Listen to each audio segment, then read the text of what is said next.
Letters to Lelia, by Frances Rosenfeld. Chapter 8, Nonlinear Time. Sister, did you finish the table placement cards? Sister Jessie asked Sister Benedict. I thought you said you needed them Wednesday, Sister Benedict replied. Today is Wednesday. Today is Monday. I'm pretty sure it's Wednesday. Sister Benedict looked at her calendar. It said Monday. Sister Jessie looked at hers. It said Wednesday. One of us must be losing her mind, Sister Benedict mumbled. And it surely isn't me, Sister Jessie replied. When did you last set the time on your device? You know as well as I do that we don't need to set the time, it sets itself, Sister Jessie protested. Obviously not, Sister Benedict pointed at the evidence. The devices clearly showed a 2-day differential, not minutes, not hours, days. Have you asked Roberta? Sister Jessie inquired. Why would I ask Roberta? I was pretty sure it was Wednesday. Sister Benedict replied. It's Tuesday, Roberta replied through the interlink. Do you still need the table placement cards? Sister Benedict asked. Forget the table placement cards, we need to make sure time is still linear. Sister Jessie commented, alarmed. I wonder if Roberta has any theories about this? Have you traveled anywhere by solenoid lately? I'm afraid it needs some fine-tuning, Sister Roberta intervened through the interlink. Why didn't I have a shadow of a doubt this had something to do with you, sister? Every time reality as we know it goes awry, you always seem to be involved somehow. I guess we should be grateful to still share the same universe, even though I'm 2 days ahead of Benedict. You're 1 day ahead, she's 1 day behind. My time is the right one, Roberta replied. I'm going to wake up in a cold sweat at the thought of you making your own time, sister. Jessie commented, exasperated. What if today was the day of the ceremony and she missed it? She is not 2 days behind, her clock is slow, Roberta clarified the incident. And if she was, I wouldn't be surprised. Nothing you do can surprise me anymore, sister. Jessie retorted, how can my clock be slow? I went through the solenoid with it, it should reflect my own passing of time? Sister Benedict asked, congratulations, you are now 2 days younger, not that it matters, anyway.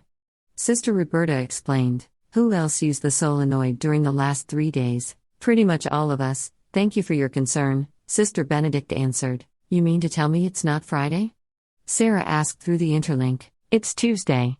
Roberta, Jessie and Benedict replied together, like a Greek choir. Oh, good Lord. My time is Wednesday too, which means I sent the lists with the table arrangements to Vlor 1 day early. You can't imagine the commotion this is going to generate. They are going to involve every cloud to get to the bottom of it, and then push up the findings to the second and first circles, who are going to want to sit through a few meetings with me, to address their concerns. And I thought my life was difficult before. Lily agonized through the interlink. Don't panic, my dear, I'm sure everything is going to be just fine. And for your information, it's Tuesday, Sister Roberta offered her assistance. You know, all the things. I never thought that what day of the week we're in would be open for debate. This is an interesting surprise, sister, Seth chimed in. It isn't actually open for debate. It's Tuesday, their clocks are wrong, Sister Roberta commented with scientific certainty. How can you be sure? Seth asked. The interlink went absolutely silent. Several minutes passed. Sister, are you still there? Seth asked. Yes. What's the problem? To tell you the truth, I'm not totally convinced it's Tuesday, Roberta observed casually. I told you we're all going to lose our blessed minds, and it finally came true. No worries, at least crazy is going to make my life here somewhat bearable. It is sheer torture to expect logic and causality out of you. Sister Joseph replied. Seth continued calmly, as if nothing happened. So, sister, do you think you might be able to figure out what day it is, before the ceremony? I'm pretty sure, Roberta said, unconvinced. Ah, I feel better already, she's pretty sure. Sister Joseph mocked. You know? I'd love to go to Lelia so I can be as far away as possible from all of you, but I'd have to take the solenoid to get there. Yes, sister, you would, Roberta replied. One day that diabolical machine is going to turn us into frogs, you just wait and see, Sister Joseph continued foretelling doom. Yeah, Sister Roberta got lost in contemplating the possibility, if only for a moment. What? For? Count. Days. Life. Endless. Purple offered their wisdom. Here's a thought. Now that we got rid of that pesky linear, one-directional time, we should go for gravity next. I'm sure we could do without. Oh, wait. Been there, done that. Sister Joseph continued, provoked by the immortal's comments. Not every being need time. Purple replied, I'd still like to keep it, if it's all the same to you, Sister Joseph retorted. Problem solved, Roberta announced proudly. Turns out it was Wednesday after all. Your timepieces should be perfectly coordinated now. The sisters looked at their individual times and confirmed that, indeed, they coincided. Lily breathed a deep sigh of relief that she had been lucky enough to escape another bureaucratic nightmare. Sister Benedict gave Jessie the table placement cards and everybody went back to their business. You know we're never going to be sure what day it is ever again, right? Sister Jessie asked Benedict, upon departing. Probably not, Sister Benedict answered calmly. Landing Bay, Terra 2, July 10, 3245. Dear Lelia, I just realized I almost forgot about this. It is strange how you start putting things out of your mind after a while. I guess we were not meant to span millennia, so the brain writes over old memories in an attempt to keep up. Hey, there's a research idea for Roberta, a human memory expander. I guess we could project our memories into the purple fields, if we could only work out the details. Sarah would be the best person to start evolving this concept. She already has a very rudimentary system in place. Forgive me, I got sidetracked. So, the story. We were preparing for a first contact mission with a distant civilization, way out into deep space, in a relatively obscure portion of the Perseus constellation, in proximity of Eta Persei. We only had limited contact with their culture, and from what we gathered from our short interactions from a distance, they didn't seem too friendly or eager to connect. This made the diplomatic work preceding the trip laborious and tense, pushing all of us to the end of our wits and tempers. 3 days before our scheduled departure, we received a lengthy communication from our counterparty, strangely expansive and familiar in tone, detailing an ongoing project in which we supposedly had been playing a significant role for a long time now. Sister Roberta analyzed the message from all angles, to make sure it was indeed addressed to us, and that it came from our friends-to-be, and was more puzzled than anything to recognize the structure of one of her latest ideas, one she hadn't had time to develop because of the feverish preparations for the trip and the tedious observance of protocol. To our subsequent dismay, she delved immediately into the details that had apparently been all worked out in the communiqué, and didn't bother to look for an explanation regarding this alleged shared history or the many details that shed light on our new allies' priorities, language and customs, details that could have been a treasure trove of wisdom in retrospect. Instead, she attached the message to our trip details the night before leaving, as an oddity if nothing else. Nobody could make sense of it, of course. We were all tense and exhausted and looked forward to a good night's sleep before a day we expected to be difficult. Nobody except Purple, who started babbling, accessing every bracelet and waking everybody up, speaking in a language nobody understood and which I could vaguely recognize as belonging to our soon-to-be visited alien cultures. Purple babbled all night, or at least we think it was all night, given the fact that the invention of the time-slicing solenoid had made time a very relative concept indeed. When the suns came up, the immortals reverted their incomprehensible babble to single-word sentences: bring, live, tissue, samples, biolab, equipment, specs, generate, matter, composition, of, living, beings, subsistence, requirements, temperature, atmosphere, bioenergy, generation, physical, form, matter, state, space, time, resonance, signature, mandatory, requirement, please, provide, before, arrival. This announcement was made before the morning coffee, and half of the sisters mumbled under their breath against the irritating last-minute request. Sarah sweated over the message, because this is just the way she is. She never encountered a must she didn't comply with. I followed up with a request for information, just out of curiosity, and Sister Roberta really pored over the imperatives, trying to figure out if she input the wrong information into the solenoid. She asked for details about our target location, and before sending the message she attached Sarah's polite inquiry, which was a model of good manners and gentility, but made it obvious that she didn't have a clue what was required of her. We left, dressed up in our ceremonial attire, keen to put our best foot forward. A second later we were there. I looked around. When we left, the delegation was composed of myself, Roberta, Sarah, Novice, Mary Frances and Felix. When we arrived it was me, Roberta and Sarah. I was going to start panicking, but we were instantly submerged into this sea of thought, a modern Babylon where nobody ever kept quiet, a never-ending push and pull of information that could drive you mad.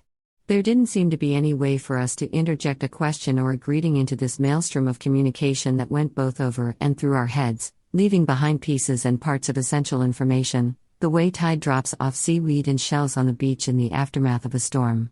Just like the sea, the torrent of information that generated these bits of data was murky and indistinguishable, bringing in a mix of specifications, cultural references, and completely random current events, also muddled together that none of us could rationally make heads and tails of them, especially while aching with anxiety over the fate of our sisters.